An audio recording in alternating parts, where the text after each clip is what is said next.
are, and today we are time traveling back to 1876 to when the telephone was first invented. The phone has impacted our lives dramatically, and it's used for a lot of things in our daily lives.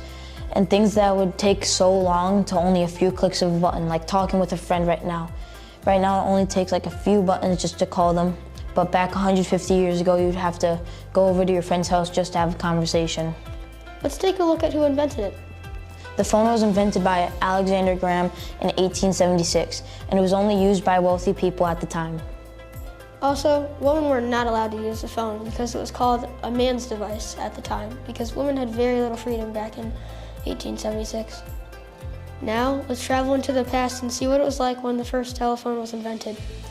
Let's see where Alexander Graham Bell's story started outside of his birthplace. Alexander Graham Bell was born in Edinburgh, Scotland.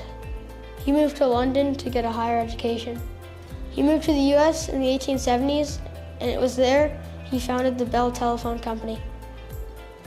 Here is Alexander Graham making the phone. It looks like the first telephone had a transmitter and receiver.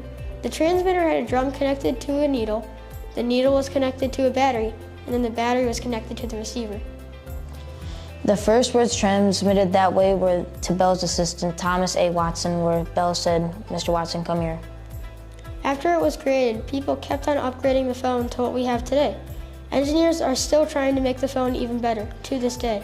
Well, we have to head back before it gets too late. We will see you next time.